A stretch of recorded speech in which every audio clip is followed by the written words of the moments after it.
Қайырлы күн, құрметті оқырмандар, қалдарыңыз қалай? Бүгін сіздермен өте оңай кешкі ас дайындайтын боламыз, яғни спагеттиден көже. Ол үшін алдымен барлық заттарымызды видеодағыдай үлкен етіп турап аламыз. Және қызып тұрған майда пиязымызды, пияздың артынан етімізді салып қуырып аламыз.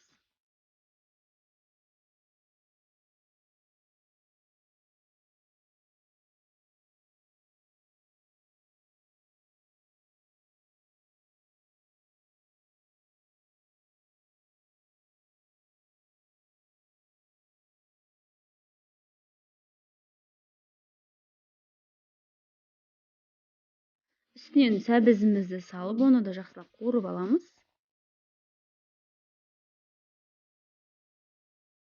Және де картопымызды да салып қуырып аламыз.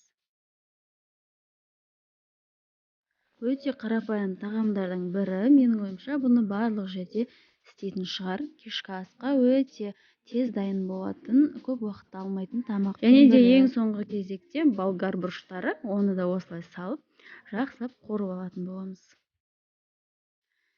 Әр қуырған кезіңізде бетін 1-2 минутқа жауып, тыңдап тұрып қуырып алыңыз. Бір ас қасық томат салып жібереміз, дәміне қарай тұз саламыз. Және қайнап дайын болып тұрған суымызды құйып, жай отта 45-1 сағат минуттай етіміз піскенше қайнатып аламыз.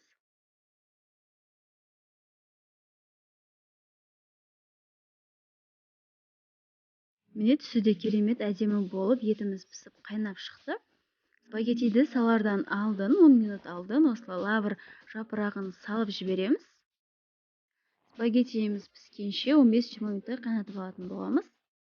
Міне осымен өте оңай шығатын біздің кешкі асымыз дайын. Ас болсын, сіздер де жасап көріңіздер.